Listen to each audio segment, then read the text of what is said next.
السلام علیکم ورحمۃ اللہ وبرکاتہ نحمدہ ونصلی علی رسولہ الکریم اما بعد رب اشرح لی صدری ویسر لی امری واحلل عقدۃ من لسانی یفقہوا قولی اللہم تقبل منا صالح الاعمال وتجاوز عن سیئات اعمالنا قال تبارک وتعالی فی کلامہ المجید فاعوذ باللہ من الشیطان الرجیم بسم اللہ الرحمن الرحیم فأزلہما الشیطان عنہا فأخرجہما مما کانا فیہ وقلنا اہبطوا بعضکم لبعض عدو وَلَكُمْ فِي الْأَرْضِ مُسْتَقَرٌّ وَمَتَاعٌ إِلَى حِينٍ۔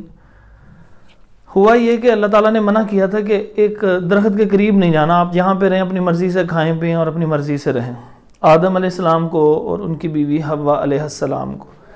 تو ہوا یہ کہ اللہ تعالیٰ فرماتے ہیں فَنَسِيَ آدم، شیطان نے جب سجدے سے انکار کیا تو اس کو نکال دیا گیا جنت سے، لیکن اس نے کچھ چیزیں مل گئیں اس کو کہ وہ وسوسہ ڈال سکتا تھا، یعنی جنت کے باہر سے بھی وسوسہ ڈال سکتا تھا آدم علیہ السلام کو۔ تو اللہ تعالیٰ فرماتے ہیں فَوَسْوَسَ لَهُمَا الشَّيْطَانُ، تو ان دونوں کو وسوسہ ڈالا، سورۃ الاعراف میں اس کی وضاحت ہے، اور اس نے جنت کے باہر سے وسوسہ ڈالا کہ آپ اس درخت کے قریب چلے جائیں تو یا تو آپ ہمیشہ ہمیشہ جنت کے اندر ہی رہیں گے یا پھر آپ فرشتے بن جائیں گے۔ تو اللہ تعالیٰ فرماتے ہیں فنسی آدم علیہ السلام کے ذہن سے وہ بات حذف ہو گئی، یعنی وہ بھول گئے کہ اللہ تعالیٰ کا حکم ہے، یہ جان بوجھ کے نافرمانی نہیں ہے۔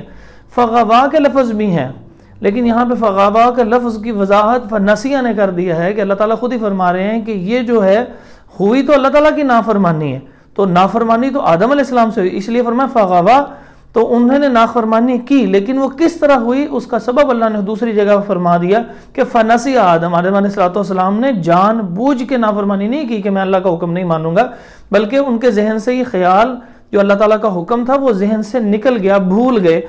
تو اللہ تعالیٰ فرماتے ہیں پس ازل، یہ زا جو ہے اس کو ذرا ذہن میں رکھ لیں کہ زا جو ہے وہ سیٹی کی مانند نکلے گا، فازل، پھر اس کا ترجمہ ہوگا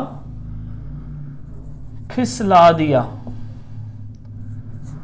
ہما ان، دیکھیں یہ ہارا نا، یہ ہما بھی ہے ان دونوں کو، چونکہ یہ دو تھے تو ہم یہاں پہ دو لکھ دیتے ہیں، ویسے تو اس کا قانون بھی ہے، وہ انشاءاللہ نیکسٹ لیول میں کریں گے۔ پس پھسلا دیا ان دونوں کو الشیطان، شیطان نے،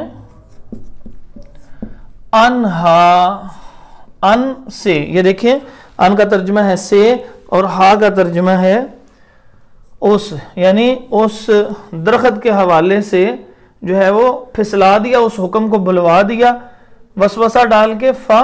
پس اخرجا، نکال دیا، نکالا، ہما، ان کو، یعنی ان دونوں کو۔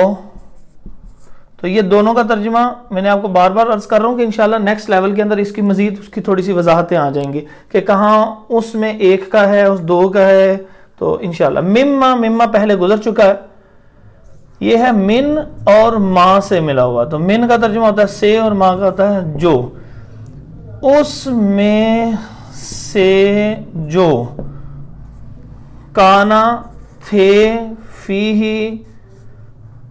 اس، فی میں، تو یعنی اس جو وہ حالت کے اندر تھے، اس جنت کے اندر رہ رہے تھے، اس سے نکلوا دیا اس نے۔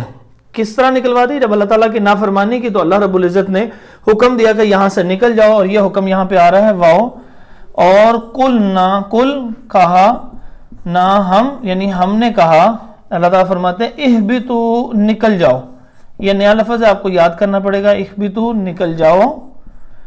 یہ واو الف کا مطلب ہوتا ہے سب، بعض کا ترجمہ ہوتا ہے بعض۔ اب یہاں تک تو حکم آ گیا کہ نکل جاؤ تم سب کے سب، اور اگلی بات اللہ تعالیٰ نے فرمائی بطور خبر بعضکم، تم میں سے، کاف جو کاف میم ہے اس کا ترجمہ تھا تم، یہ دیکھیے کاف جہاں پہ بھی آ رہا ہے تو اس کا ترجمہ ہے تم۔ بعض تم میں سے، لبعضن بعض،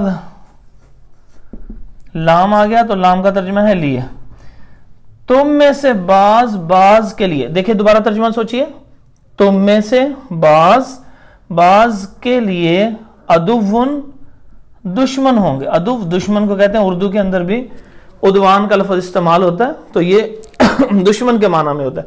یعنی تم ایک دوسرے کو دشمن ہو، یعنی تم جیسے دشمن کی بات نہیں نا ایک ماننی، تو تم نے بھی آدم اور آپ کی بیوی اور جو ہونے والی اولادیں ہوں گی، انہوں نے شیطان کے وسوسوں کی اب دوبارہ پیروی نہیں کرنی. یعنی وہ بھولنا نہیں ہے، پوری طرح اچھی طرح اللہ کے احکامات کو یاد رکھنا ہے. واو اور لکم، لام ہو گیا لیے، اور کم کا ترجمہ ہوا تم، اور تمہارے لیے فی میں الارض زمین، یعنی اور تمہارے لیے زمین میں مستقر ٹھکانہ ہے.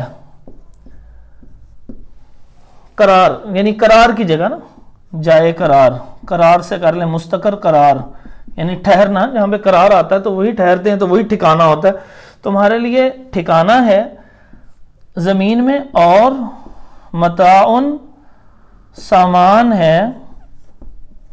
یہ اردو میں استعمال ہوتا ہے مال و متاع، تو متاع زیست، متاع حیات، یہ لفظ عام اردو میں استعمال ہوتا ہے. اگر نہیں تو پھر بھی یاد کر لیں، متاع کا مطلب ہوتا ہے سامان. الہ ہم نے بہت دفعہ پڑھ لیے، الہیکا میں بھی پڑھا تھا.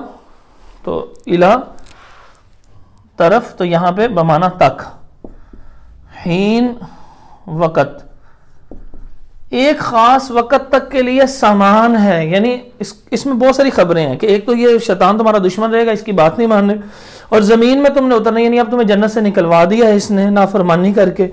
تو اس میں یہ اشارہ ہے کہ نافرمانوں کے لیے جنت نہیں ہے، تو نافرمانی نہ کرے تمہاری اولاد. یعنی آپ تو بھول گئے نا، تو آدم علیہ السلام تو معذور، اللہ رب العزت نے قرار دے دیا کہ وہ بھول گئے تھے.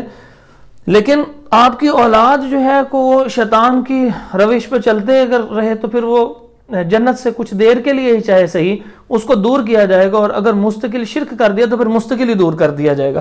فرمایا زمین میں تم نے ٹھہرنا ہے. اس سے اندر یہ بھی اندازہ تھا کہ اشارہ ہے کہ جب جنت سے نکالے جا رہے ہیں تو اب آپ کو زمین میں جو بنائی تھی پہلے پچھلے رکوع کے آخری آیت میں بتایا کہ زمین تمہارے لیے بنائی اور اس کے اندر سے تم فائدے اٹھاؤ گے، اللہ تعالیٰ کے احکامات کے تابع ہو کے. تو اب زمین میں تم رہو اور ایک مدت تک کے لیے تمہارے لیے اس کے اندر سامان ہے، یعنی استعمال کرو جو اللہ تعالیٰ کے احکامات کے مطابق تمہیں استعمال کرنا ہے. اور اس کے بارے میں بھی پوچھو گی. دوبارہ ترجمہ سماعت کیجئے.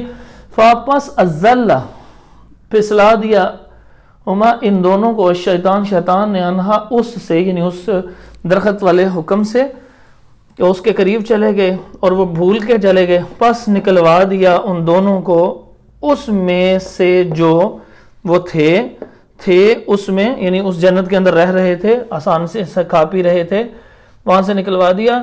جب وہ نکلے کن حکم سے کہ اللہ فرماتے ہیں اور کہا ہم نے نکل جاؤ یہاں سے. جب وہ نکل گئے تو ساتھ ان کو بتایا کہ تم میں سے بعض کے لیے دشمن ہیں، یعنی جیسے دشمن کی بات نہیں ماننی تم نے بھی شیطان کی بات نہیں ماننی، اور تمہارے لیے زمین میں ٹھکانہ ہے، جائے قرار ہے، اور ایک مدت تک کے لیے سامان ہے. یعنی یہاں پہ تم اللہ تعالیٰ کے احکامات کے تابع ان چیزوں کو استعمال کر سکتے ہو، اپنی مرضی سے نہیں. اللہ رب العزت سے دعا ہے کہ اللہ تعالیٰ ہمیں یہ سمجھنے کی توفیق عطا فرمائے.